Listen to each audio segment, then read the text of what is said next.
This happened last summer in Mesa. The temperature was hitting 118 degrees that Sunday afternoon. But I'd been at Grant and Iris's place since early morning, helping them set up for their annual family pool party. The desert heat was already brutal by 9 a.m., but there I was, Diana's dutiful blue-collar husband, proving once again that I belonged in their middle-class suburban paradise. I'd spent the previous evening making Iris's favorite potato salad from scratch, following her handwritten recipe card with religious precision. Every ingredient measured exactly, every potato cube cut to identical dimensions. Because that's what you do when you're constantly auditioned for the role of acceptable son-in-law. I wore the polo shirt they had given me for Christmas, navy blue with a small logo that screamed, "Trying too hard to fit in," and even detailed my work truck before driving over. Couldn't have Diana's corporate friends seeing actual dust on the vehicle of a man who works with his hands. Everything had to be just right, because that's how it always had to be with them. 4 years of walking on eggshells, 4 years of translating every conversation through the filter of, what will they think of the HVAC guy? 4 years of watching Diana's face tighten whenever I mentioned work, as if fixing people's air conditioning was somehow morally inferior to creating PowerPoint presentations about quarterly marketing objectives. By mid-afternoon, I actually felt like I'd finally broken through. The misting system on their covered patio was working overtime against the oppressive heat, creating this artificial oasis where Diana's family could pretend the desert wasn't trying to kill them. Diana's brother Jared was tossing a football around with Heath's kids in the artificial turf yard, because real grass would require too much water in this climate, and Grant was nothing if not practical about his retirement budget. The pool was full of splashing. He with children, their laughter echoing off the stucco walls of identical houses that stretched toward the Superstition Mountains. Grant and I stood by the grill discussing his latest concerns about the HVAC system in their retirement community. Turned out the builder had cut corners on the ductwork. Shocking, I know. And the homeowners association was looking at a 6-figure repair bill. I explained the difference between proper trunk and branch design versus the spiderweb nightmare they'd probably installed. Grant listened intently, asked intelligent questions, treated my expertise with genuine respect. For the first time in 4 years, I genuinely felt like I belonged there, not as the charity case Diana had married, not as the project she was hoping to upgrade eventually, but as an actual member of the family. A man whose knowledge mattered, whose presence was valued for more than just his willingness to haul ice and arrange folding chairs. God, I was naive. Then, Iris asked the question that changed everything. We were all sitting under the covered patio area, adults relaxing with drinks while the kids played in the pool. The misting system created this false sense of comfort, like we could pretend the outside world wasn't a furnace. Iris sat in her favorite wicker chair, the one positioned to catch the cross breeze from the ceiling fans. She'd been watching Diana and me with that expression mothers get when they're about to meddle in their children's lives.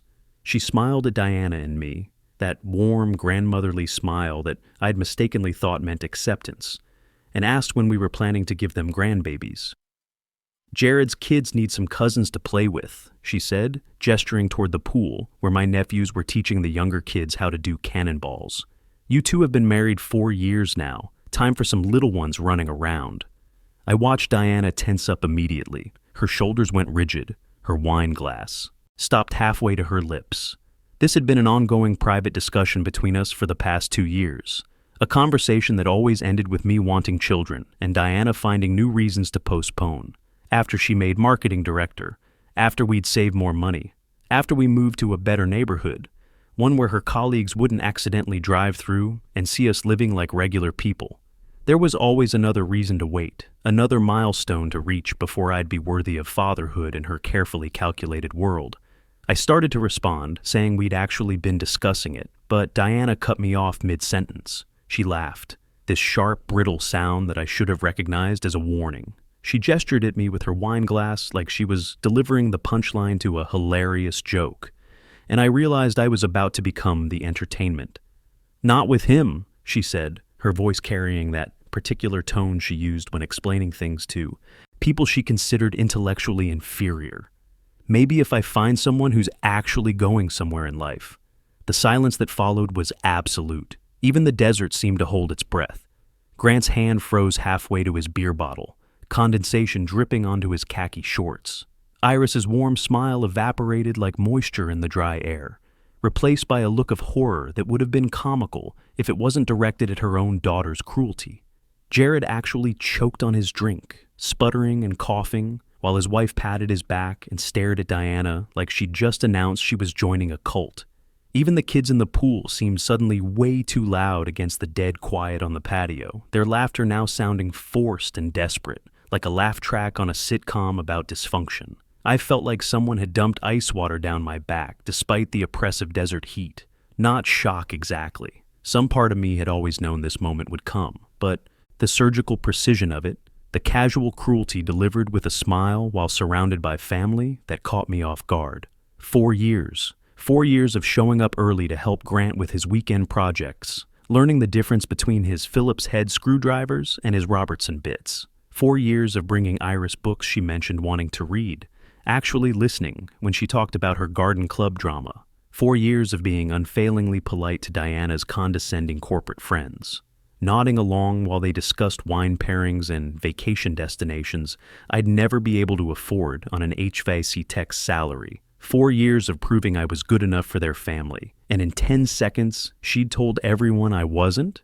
I set down my beer carefully, the way you handle explosives. Grant had handed me the beer an hour earlier with a smile, back when I was still a member of this family, instead of Diana's amusing anecdote about settling for less. The condensation from the bottle had left a perfect ring on the glass patio table, a small, wet circle that would evaporate in minutes, leaving no trace it had ever existed. Kinda like my marriage, apparently. I stood up slowly, my work boots scraping against the decorative concrete that Grant had probably paid some contractor 3 times what I would have charged to pour. Diana was still smiling, waiting for someone to laugh at her brilliant observation about my lack of ambition. The joke that wasn't a joke, delivered with the casual cruelty of someone who'd never had to worry about job security or whether they could afford to fix their transmission. I wiped my hands on my jeans, the good pair I saved for family functions, not the ones with refrigerant stains and torn knees from crawling through attics. Then I looked directly at Grant and Iris, deliberately not looking at Diana. If I was going to deliver my exit line, it needed to land with surgical precision. My voice came out steady and quiet, the way it does when I'm explaining to a customer that their 20-year-old system is beyond repair. You're right, someone else will give you those grandchildren. The beauty of it was in the ambiguity. Someone else will give them grandchildren, because Diana will find her mythical high achiever, or because I'll find someone who doesn't treat me like a consolation prize. Let them figure out which interpretation cuts deeper. I walked through their house, past the kitchen where I'd helped Iris prepare food earlier, back when I was still family instead of Diana's temporary placeholder, past all the carefully arranged family photos on the walls, including our wedding picture, which suddenly looked like evidence of Diana's poor judgment rather than a celebration of our love. The house felt smaller now, like it was shrinking around me, eager to squeeze out the working-class intruder who'd overstayed his welcome. At the front door, I grabbed my keys from the ceramic bowl by the entrance, the bowl I'd given them last Christmas, hand-thrown pottery from a local artist, because I'd thought something made by hand would have more meaning than another mass-produced trinket from the mall where Diana did most of her shopping. I heard footsteps behind me as I reached my truck in the driveway. The work truck I detailed that morning, hoping to look respectable, parked between Jared's BMW and Diana's Honda Accord. Grant caught up to me and put his hand on my shoulder. "Son, wait," he said, and I could hear genuine distress in his voice. This man had become like a father to me over the past 4 years, teaching me things about home maintenance my own dad never had time for. Grant had treated me like the son he'd never had, while his actual daughter had been treating me like the mistake she was planning to correct. But his daughter had just made her true feelings crystal clear, hadn't she? "I'm not your son anymore," I told him, and watched something break behind his eyes. "But I respect you too much to cause a scene at your house. Tell Diana her stuff will be waiting for her on the porch." Through the window, I could see Iris gripping Diana's arm, her face gone white as she finally understood what her daughter had just destroyed. Diana just looked confused and annoyed, like I was being dramatic and overreacting to her harmless little joke. The joke where she'd announced to her entire family that I was temporary, that she was still shopping for an upgrade, that 4 years of marriage had been nothing more than her settling for whatever was available. Hilarious stuff, really. Comedy gold. I backed out of the driveway carefully, maintaining my composure even while my world imploded in real time. In my rearview mirror, Grant stood with his hands on his hips like he was trying to solve a puzzle with missing pieces. Diana came out the front door with her phone already in her hand, probably preparing to call her friends and explain how her blue-collar husband had completely overreacted to her innocent observation about his lack of ambition.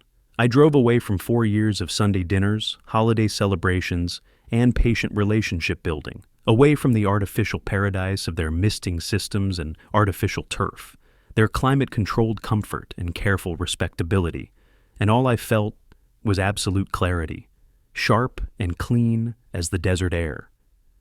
Diana arrived at our apartment 45 minutes later, just enough time for me to start sorting through 4 years of accumulated compromises. We rented a place in Central Mesa, second floor, with a view of the Superstition Mountains that we never actually used because Diana preferred to keep the blinds closed. Said the morning light was too harsh, too bright. Now I realized she'd been talking about more than just the sun. I heard her footsteps on the stairs, the quick, sharp click of her work heels on concrete. She was still wearing the sundress from the pool party, the one she'd bought specifically because it made her look successful without trying too hard. The perfectly calculated casual that cost more than I made in a week. She stormed in and immediately launched into damage control mode. That was incredibly dramatic. You embarrassed me in front of my entire family. The sheer audacity of it was breathtaking. She'd just publicly announced that I was her backup plan, her temporary solution until someone better came along, and somehow I was the one who'd embarrassed her.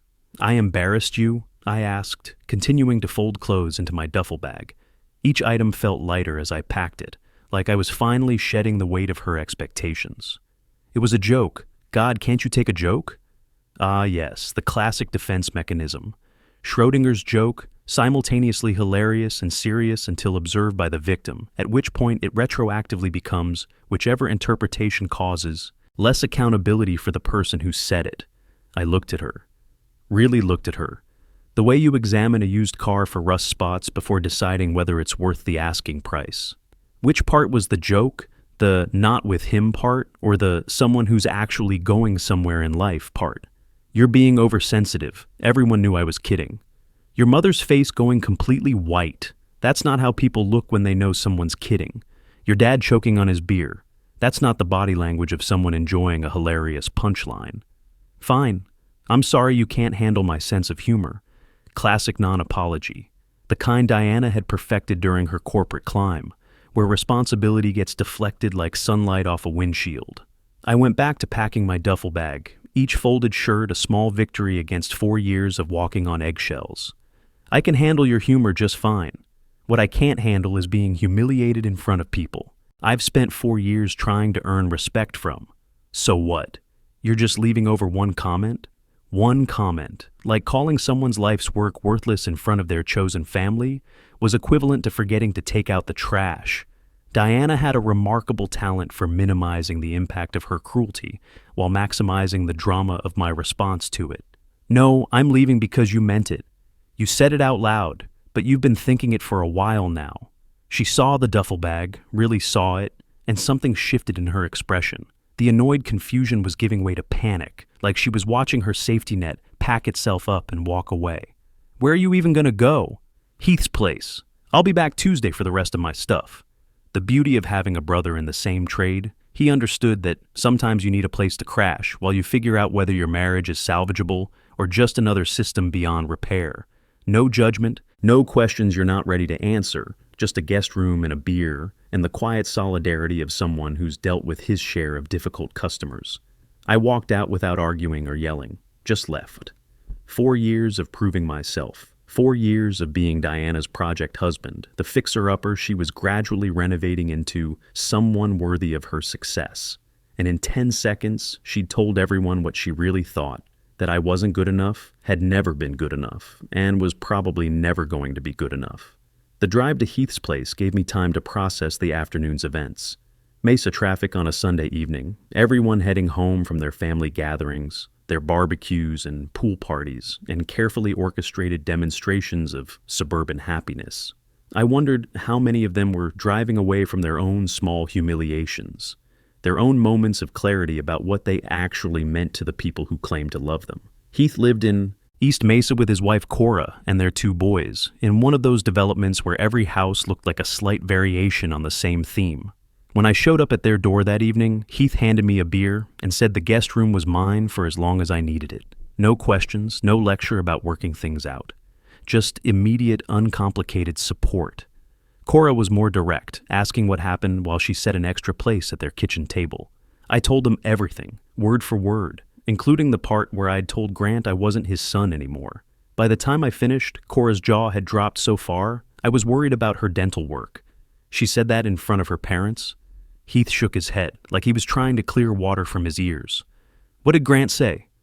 He chased me down the driveway calling me son. I told him I wasn't his son anymore. Jesus, Cora muttered. Poor guy. He really likes you. Liked, past tense. His daughter made sure of that. That night, lying in Heath's guest room, I stared at the ceiling and tried to figure out when exactly I'd become the villain in my own marriage. When had wanting respect become unreasonable? When had expecting basic courtesy from my wife become too much to ask? Diana's words kept echoing in my head, not just the content but the delivery, the casual cruelty, the dismissive gesture with her wine glass, the expectation that everyone would laugh, along with her assessment of my inadequacy.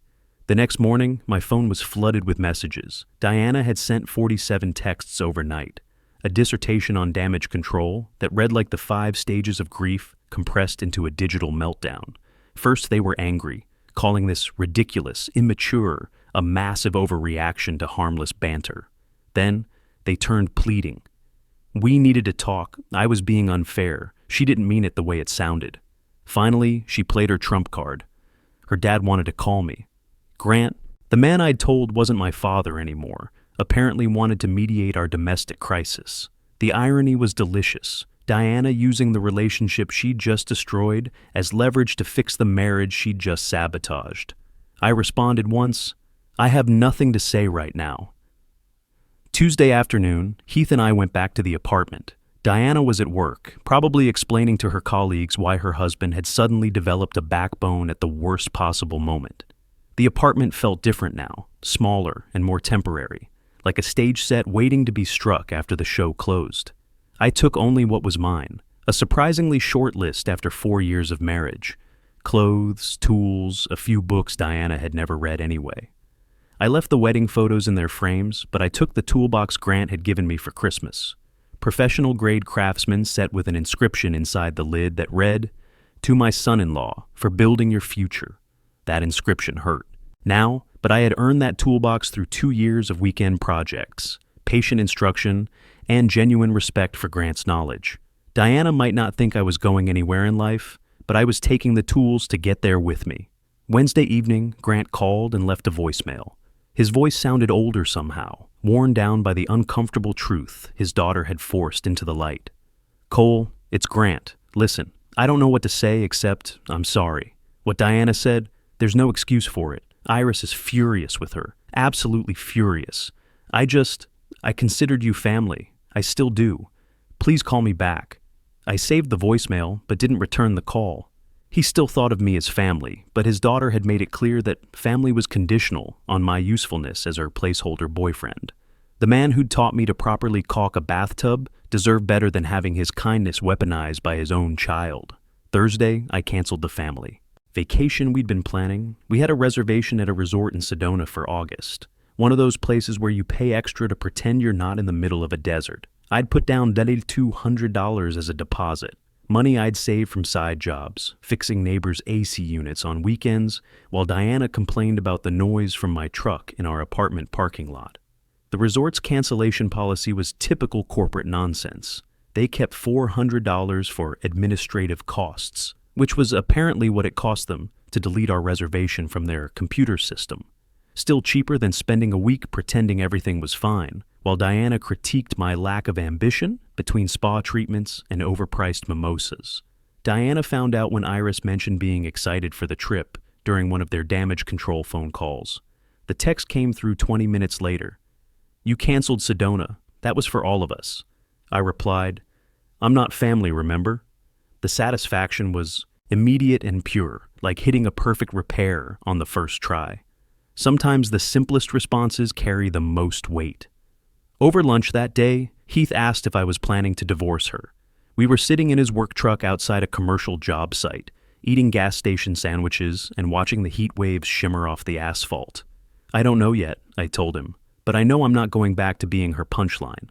She's called Cora 3 times, asking if you're okay. What does she say?" "That you're better than you've been in months." Heath studied me carefully, the way he examined ductwork for potential problems. "You do seem lighter somehow, like you've been carrying something heavy and finally put it down." He wasn't wrong. 4 years of constantly monitoring my words, my clothes, my truck, my friends, all to meet Diana's ever-shifting standards of acceptability. 4 years of translating every conversation through the filter of her embarrassment. I'd been living like a tenant in my own life, always worried about violating some unspoken lease agreement. 3 weeks later, I met with a divorce attorney. His office was in downtown Mesa, one of those newer glass buildings trying to convince everyone that Mesa was becoming sophisticated instead of just sprawling. Felix Martinez, early 50s. With the kind of straightforward competence you develop after years of watching people's lives fall apart over irreconcilable differences. He laid out the situation clearly, like a diagnostic checklist for a failing system. 4-year marriage in Arizona. Community property state, no kids, rented apartment, joint checking account with about 6,400 separate retirement accounts, individual car loans, the financial equivalent of a starter marriage, nothing too complicated to untangle. "If you're certain about divorce," he said, "file first. It sets the tone." "I'm not certain about divorce yet," I admitted, "but I am certain about respect." "Then make moves that show you're serious. Separate your finances, establish residency somewhere else, document everything. Treat this like you would any other relationship with a customer who refuses to pay their bills." The consultation cost $250, and it would be $3,500 if I actually proceeded. I paid and took the paperwork with me, along with Felix's business card and a new understanding of my options. That Wednesday, I opened an individual checking account at a different bank, one where Diana's corporate friends wouldn't accidentally spot me during their lunch breaks. I transferred exactly half from our joint account, $3,200. Diana could keep the rest, along with whatever delusions she'd cultivated about my willingness to subsidize her search for a better husband. I left a note in the transaction memo. "Separated finances as of July 22nd. Remaining balance is yours." Professional, documented, and completely unambiguous. I updated my direct deposit information and kept the joint account open, but stopped contributing to it. From now on, Diana could fund her own lifestyle inflation. Thursday evening, Iris showed up at Heath's house. Cora let her in, but stayed in the room, protective of me in a way that Diana never had been.